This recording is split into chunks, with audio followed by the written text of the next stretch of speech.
Hello and good evening, everyone. Welcome to the Business of Property. I'm your host, Cheryl Leong from Property Development Australia.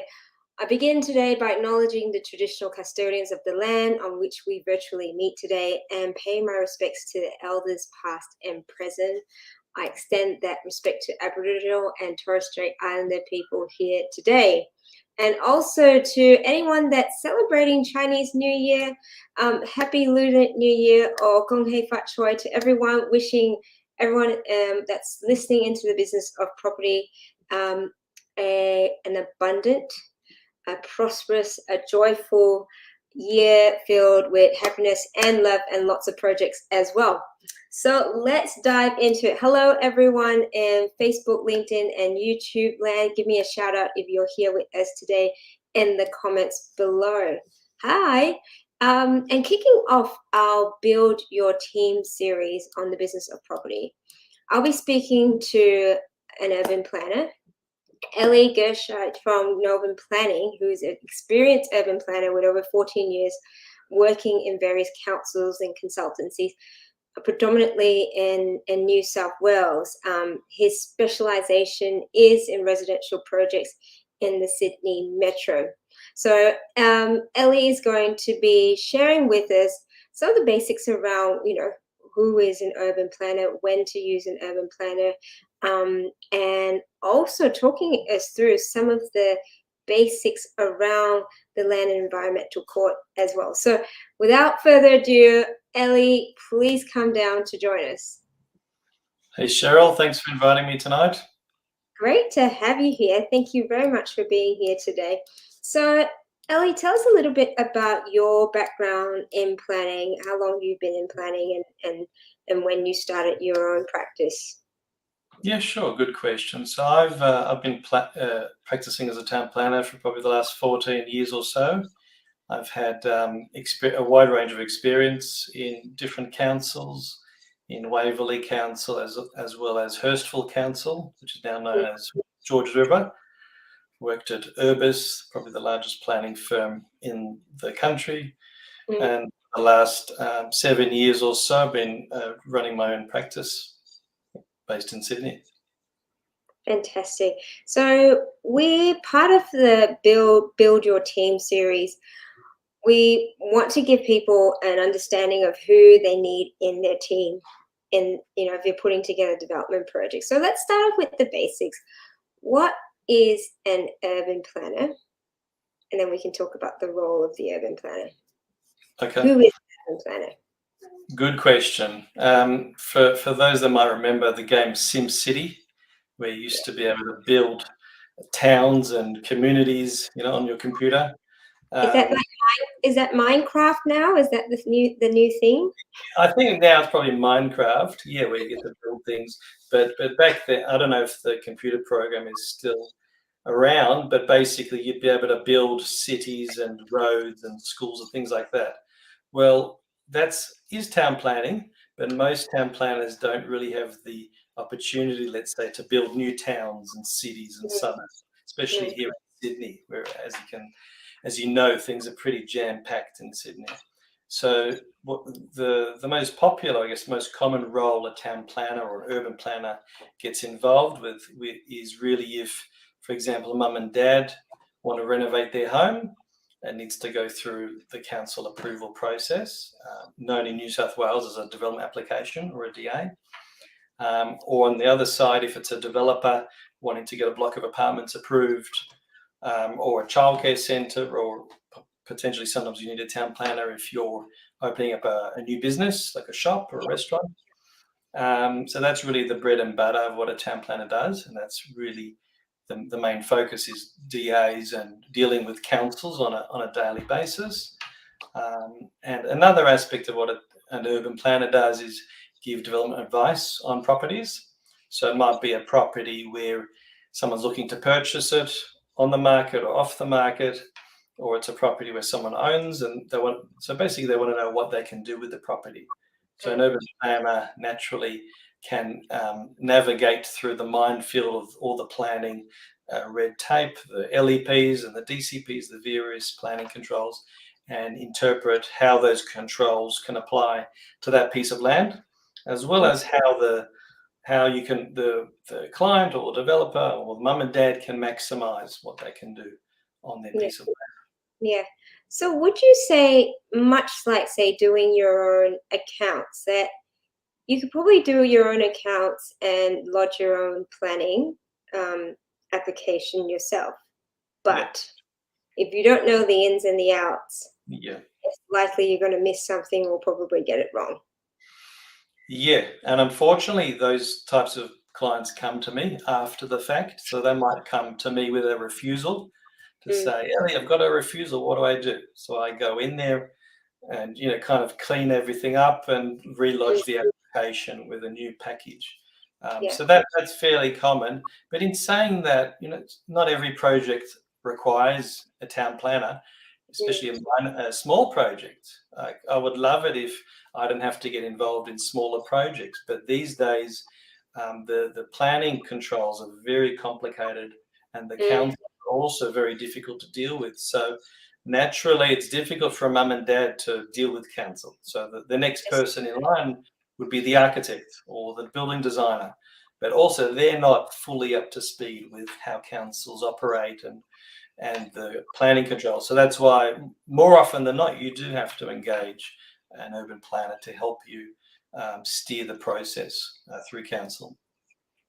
Yeah, and I guess that's the reason why we've got this sort of two-pronged approach with planning, that you can choose to go through a development application or get your project certified.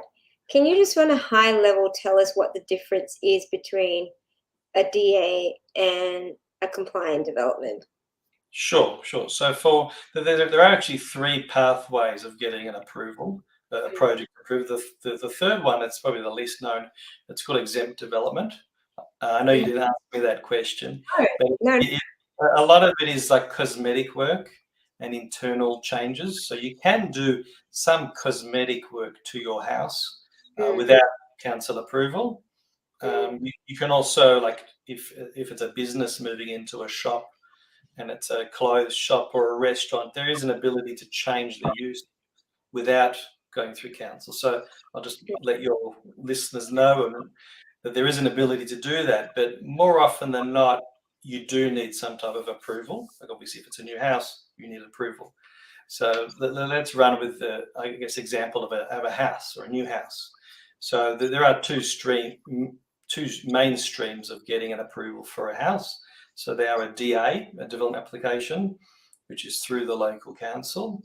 And then, as you described before, there's another system called a complying development, which is an approval through a private certifier. Now, the main difference between those two are with a complying development, it's just one set of controls for every council.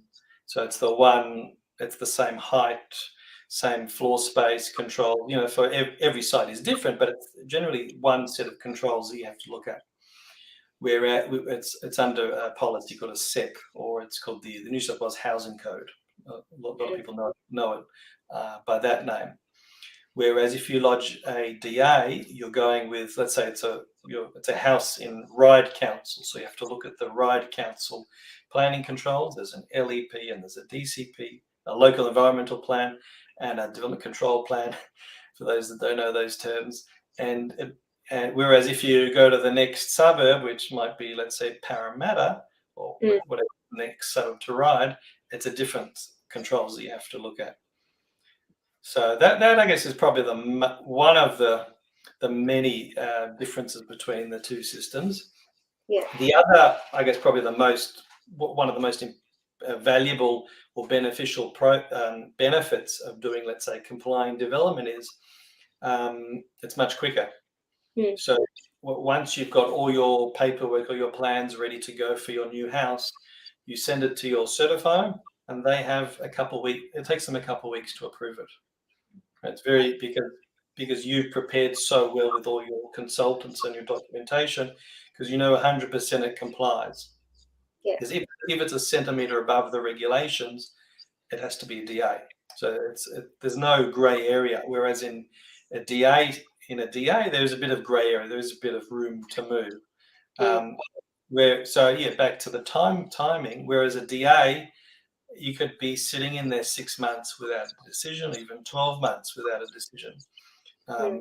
Councils are very busy at the moment. In fact, I was talking to one particular council this morning where we've got a project, and he told me in the last few months they've lost a third of their town planners in council. So, and he said, we lodged it in November, and he said, I'm not going to be able to look at it for another 6 to 8 weeks.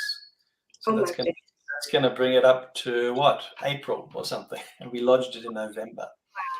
So that's a really important point for anyone that's considering. We've got delays in construction at the moment because there's material shortages. We've got, you're looking at delays in council for various reasons. Obviously, there's a whole lot of staffing shortages across a whole lot of industries. So anyone that's doing feasibilities at the moment and calculating the time frame and the cost of their project, you're going to probably have to increase it by 1.5% of what you would typically do in a normal situation. So what is then the benefit? So you've got compliant development, you've got strict criteria with that. That's the pros there. Obviously, that means that you can't even there's no leverage to be able to do anything creative. You've got to stick within that, and that's why. What is then the pros of the DA process over CDC? Yeah, so with the DA, as I suggested before, there's a bit more flexibility. For example, somebody I know built a new house near where we live, and he's in a bushfire flame zone property. So his back garden, that's all bush. So that's one of the criteria which kind of threw him out of the complying development option. So his certifier told him, you're in a flame zone, so you can't do it as a CDC, you have to go with the council. So what he found was he was actually only allowed to get less floor space with a DA. So he could have got more floor space if he wasn't in a flame zone. Okay. So that's just one example of the opposite, the disadvantage of lodging a DA. But when you lodge a DA, as I said, there's an ability for council to be flexible. For example, you might be able to go over the floor space ratio because next door they had an approval for going over the floor space ratio or the height or whatever it is. So there's a lot. There is flexibility in a DA, but in saying that, it is quite difficult to be able to fully comply with council's controls. For example, it might be an irregular shaped site or a sloping site or a corner site. So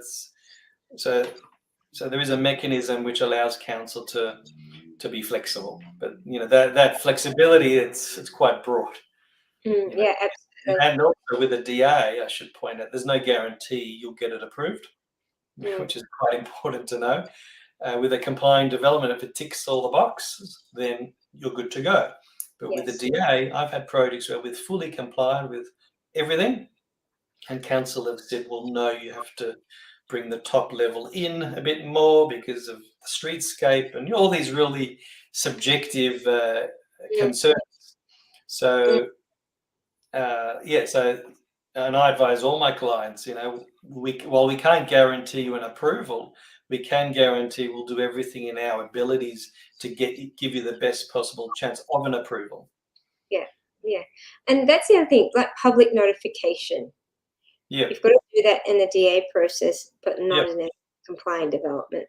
Yeah, well, you do have to do it. So what you're asking is, so with the DA, usually once you lodge a DA, council sends letters to the neighbours for 2 weeks, usually to respond. And I think some people call it like the whinging period, because people whinge about, most often it's silly things.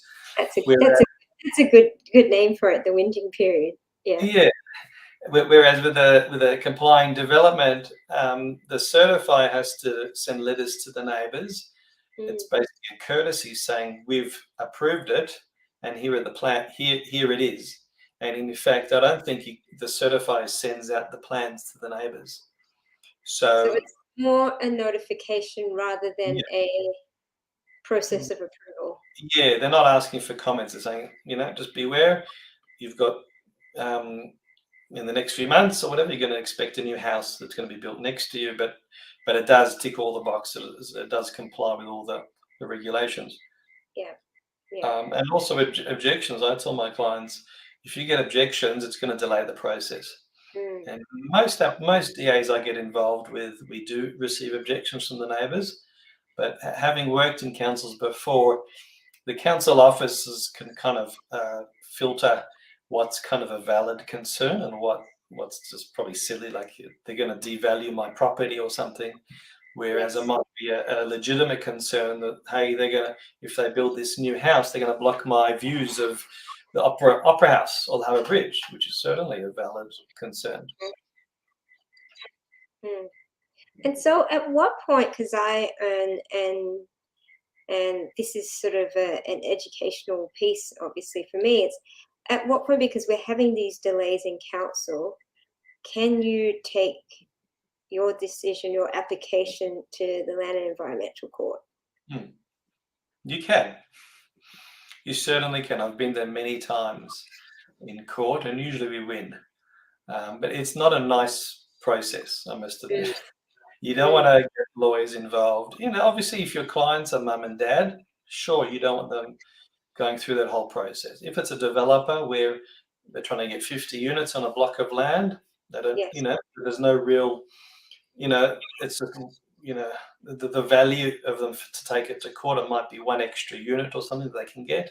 That's sure value to them to take it to court, and often it's a quicker process to take it to court. But what I suggest to people is before you decide, I guess in most cases, most of my clients, I tell them, but before you make the decision to take something to court, you've got to think about a few things. For example, obviously the cost and the stress and all of that, but also what are you willing to concede?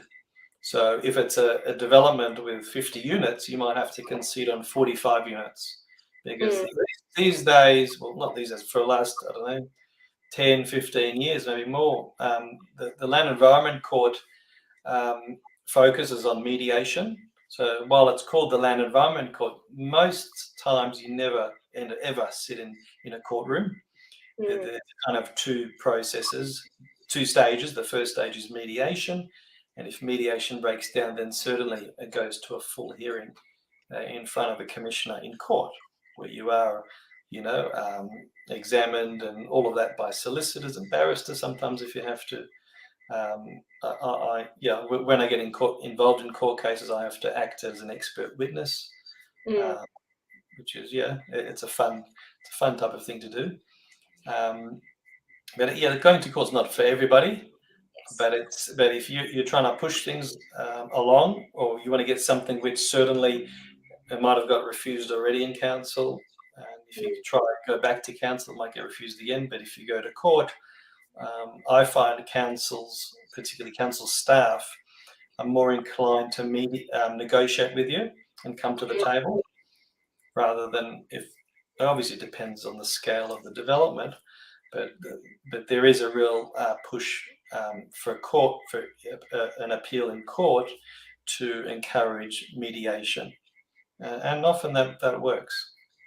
And is there a specific milestone that you need to reach prior to applying to go to LEC?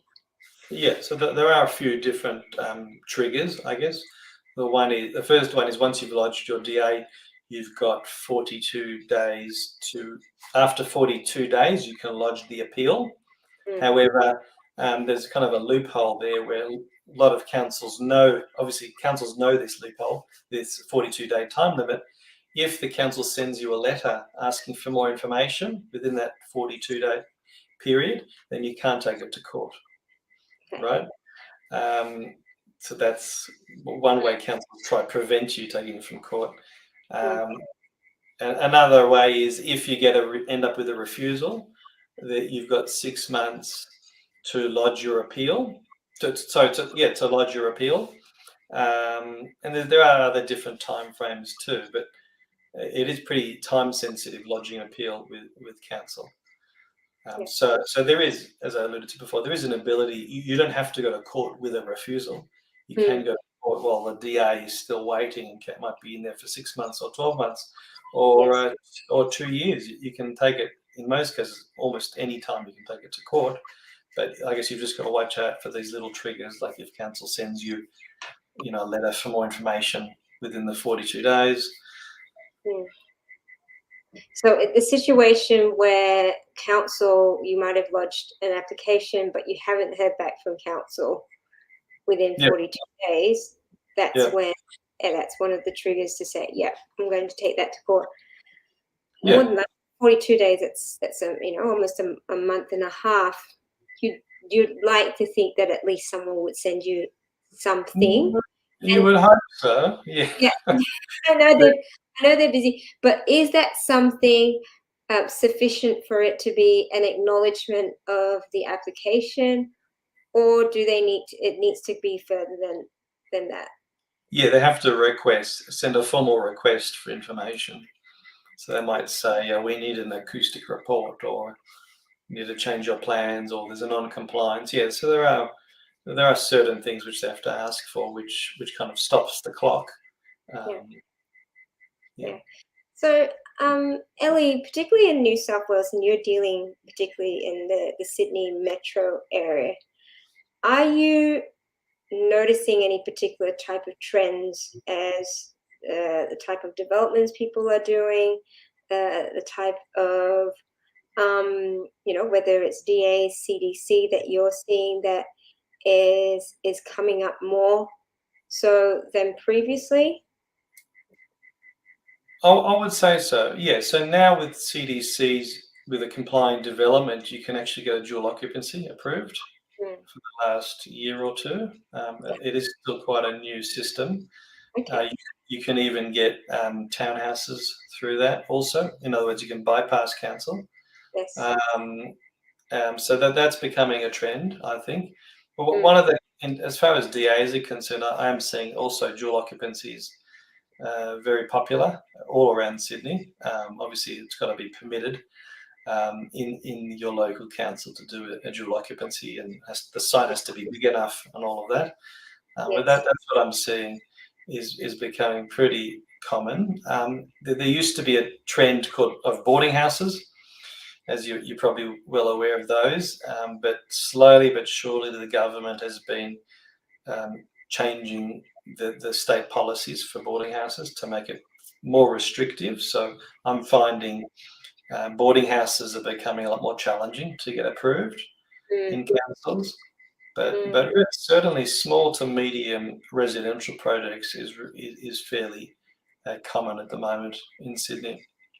And is that, in terms of the dual occupancy and townhouse type applications, is that through the low rise, medium density?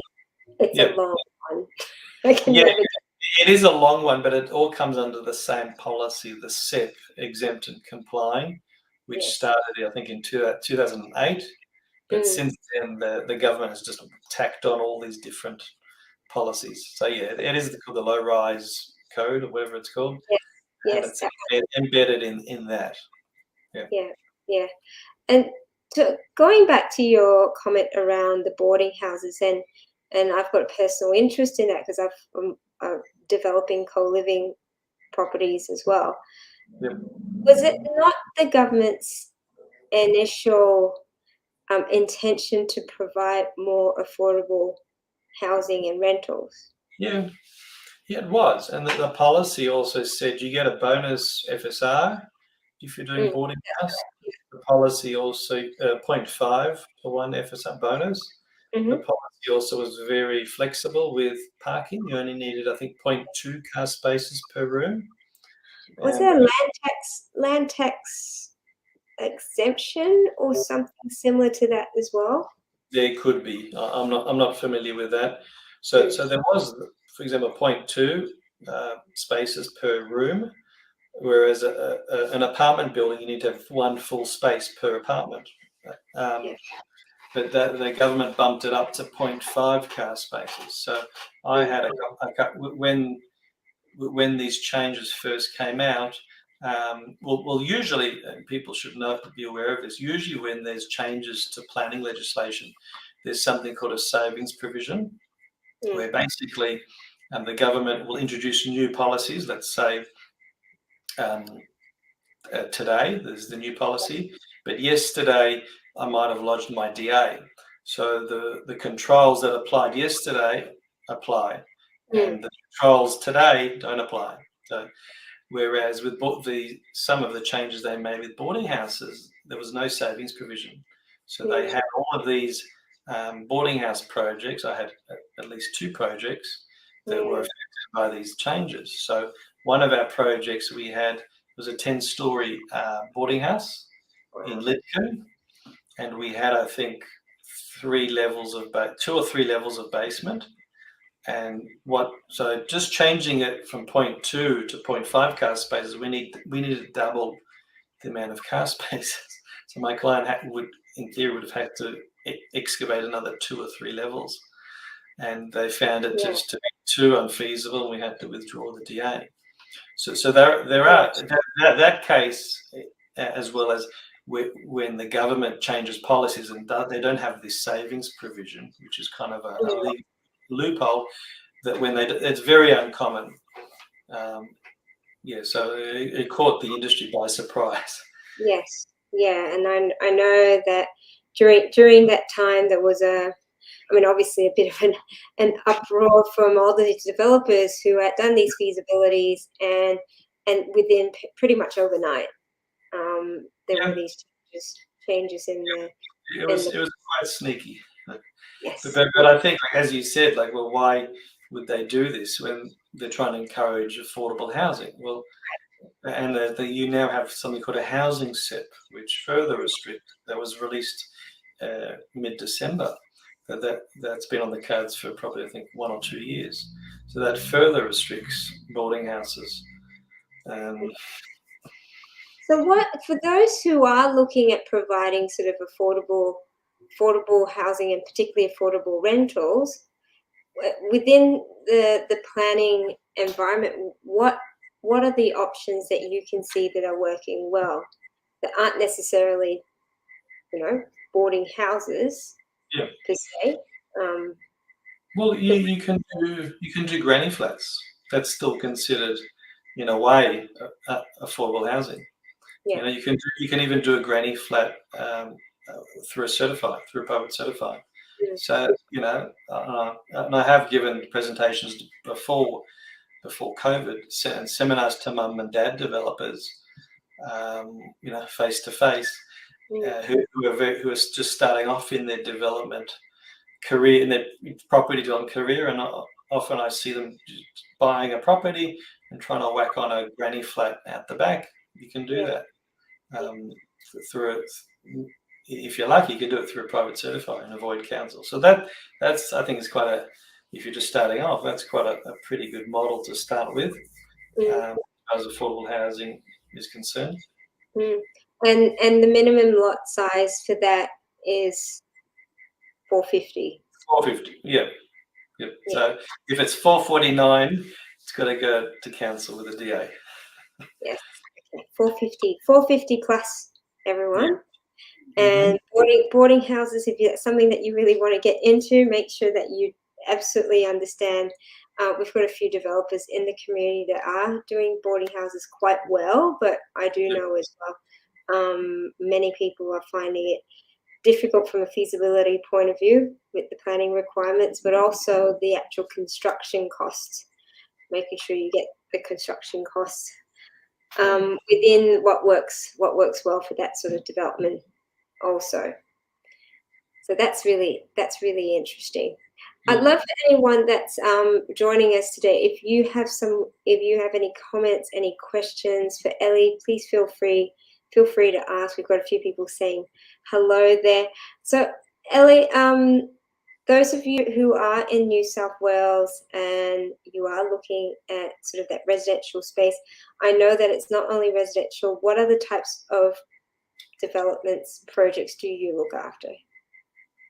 Like me? Yes. Yes. Okay. It's the first time I'm using this StreamYard system. So apart from residential stuff, I get involved a lot with childcare centres. So new centres, a lot of the centres I'm involved with at the moment are in the new release areas, so the northwest and southwest growth centres, Sydney, because I'm finding the childcare operators are also finding it's a lot easier to get childcare centres approved out there, where there's no residents yet. They're still building the roads and the subdivisions, and the sewer and water hasn't even been connected to some of these places. So there's a bit of a tactic. We get developer will buy the site, and we'll put the DA in for the childcare centre. And these are centres up to 120 kids. These are not small centres. Whereas a handful of childcare centres within the Sydney metro area, which are more challenging, because you've got neighbours, and the neighbours are not used to living next to a childcare. Now, I for one, the sweet sound of screaming children. I for one wouldn't want to live next to a childcare centre with 100 kids. I've got You've three got young your own children. myself. That's right. They're not that young anymore. My youngest is 8, but still, you don't want that next to. I wouldn't want to live next to a childcare centre. But so those type of childcare centres are challenging, right? And the other, I guess, my other forte is probably, I would say, dual occupancies and apartments. Yeah. And as well as, in the last 2 years since COVID, I've had a lot of clients come to me wanting to do like a home renovation. It might be a first floor addition, car space, whatever it is. So I guess those 3 key areas or key projects are kind of what we're involved with at the moment. That's great. Ellie, we've got a question here. Would you advise to have a pre-DA meeting with council where development is subject to the DA process? Yeah, this is a really good question. I could talk for hours about pre-DAs. I know we don't have hours, but it is a really it's a really good question, because I speak to architects. I speak to architects every day on the projects that we get involved with, and I've had conversations before with architects saying, why do we have a pre-DA? We know what council's going to say. We know the controls. It's a total waste of time. Now, sometimes they're right, but sometimes there's a bit of a strategy behind having a pre-DA. For example, one strategy I might use is the project, let's say, is there's you're going to be applying for, let's say, also a dual occupancy. You're going to go over the floor space ratio. You're going to apply, and council's going to knock it back, saying we don't like it. So then you lodge the DA and you say, okay, we've listened to you. We've reduced the FSR. We still might not comply, but we've kind of listened to you. So there's a strategy in that you in a pre-DA you apply for a little bit more than what you'd expect to get approved. And also I find too it's important to engage council up front, especially for more controversial developments, because that way you can kind of avoid a round of amendments to your plans after you lodge the DA.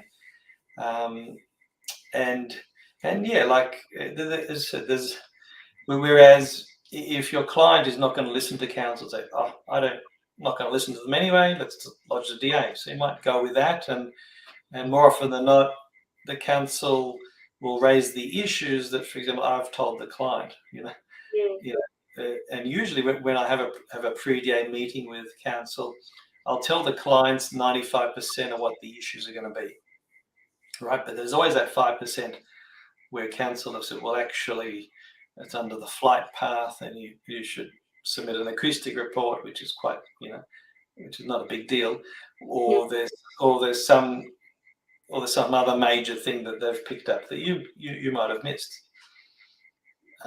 But yeah, I would encourage a pre-DA, and if you're kind of umming and ahhing, should I, shouldn't I would say have the pre-DA. I know some councils are recommending it as kind of a quality control process for them. Yeah. And again, it really depends on the type of development and really your client's appetite to challenge council. So I've personally quite enjoyed the pre-DA process, particularly just to be able to get a sense of where council is at and their like I said, their appetite for your development. Yep, 100%.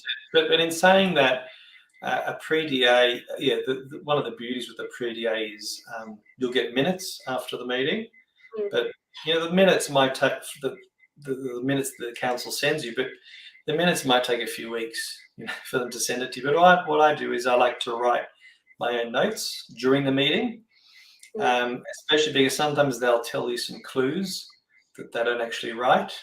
They might say, "Oh, why don't you design it this way?" And like, "Oh, that's a good idea, so we'll do that." But they won't necessarily mention it in their minutes. Yes. The other thing too is to point out, which some of your listeners will probably know, is a pre-DA doesn't hold council to anything. They can say one thing in the pre-DA, and say something else in the DA. I'll give you a quick example, if you don't mind.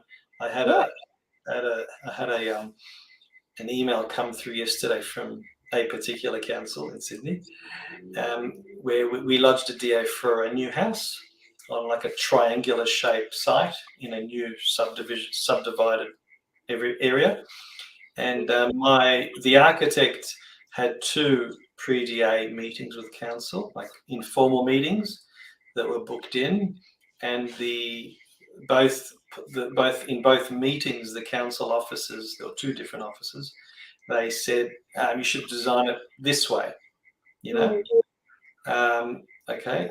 And we got a letter yesterday from council after lodging the DA saying we should design the house differently. So we're all scratching our heads like, but didn't they tell us we should design the other way? So in some respects, pre-DAs in this case might have been a waste of time. I don't know, but yeah, as I kind of alluded to, pre-DA with a pre-DA you can't hold council to anything really, because they might support the design in the pre, and then when you lodge the DA, you might change a few things. They could refuse the DA, Yeah. So in any case, it's sort of it is. I mean, I've found it to be a helpful process, even if it's to pick up those sort of little tips and tricks and little nuances. But however, obviously not a fail-safe process on its own. We've got a few more questions here, and then we'll start to sort of pull it back a little bit.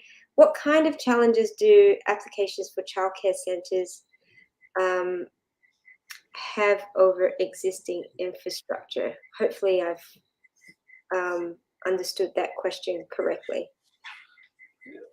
Presume infrastructure, probably they might mean schools, other schools and roads possibly. Well, maybe we'll run with that, infrastructure being roads and things like that. In the childcare centres that I get involved with, there's not one.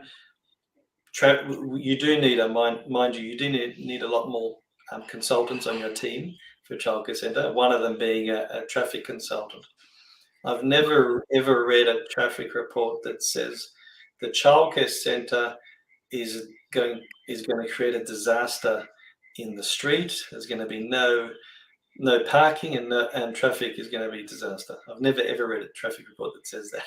Okay, so it's not saying that they're wrong or right, but in most, probably all the childcare centres I get involved with, traffic and on the street and parking is always resolved.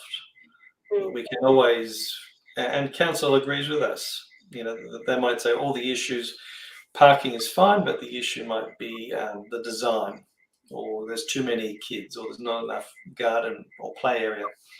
So as far as existing infrastructure is concerned, I think that can often be overcome. Speaking of roads, you don't want to be putting in a DA right next to, the M4 or another major road like that. That's a no-no in terms of acoustics, impacts to the kids, and probably fumes and things like that. It's probably just the wrong spot for that childcare centre. I know also, like if there's mobile phone towers or power lines overhead, I guess naturally you want to try and avoid those sites. But those are not really considerations for council as far as the DA is concerned. Yeah, and I think that's hopefully we've understood that question correctly. I mean, my what did pop up for me when you were talking about the childcare centres in these new areas was more so the business case around getting a DA for a childcare centre, but I'm assuming that these developers are holding on to that DA until there are enough people in the area to actually start construction. Is that sort of the strategy that they're taking? Well, yeah. Well, they do also do their feasibilities. My clients find out where's the best location for a new centre. We had one centre which my client found, and literally across the road, I guess it was the state government, they put a DA in for a primary school. So they were going to have a few hundred kids across the road from their new centre. Yeah.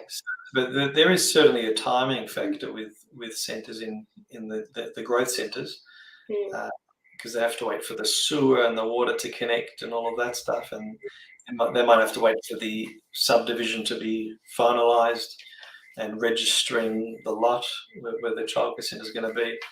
So there is a sequence of events that have to happen. Awesome. So moving on from childcares, and this is probably our last question. You mentioned resistant neighbours.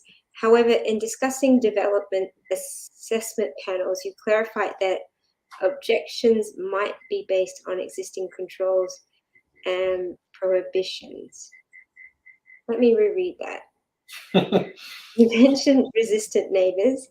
However, in discussing development assessment panels, you clarified that objections must be based on existing controls and prohibitions. Okay, so correct me if I'm wrong here, whoever's popped that question. So say, for example, if there's a complaint around, it's blocking my view, that's not an existing control, for example. Hopefully that's what you mean. However, in the city, we make objections.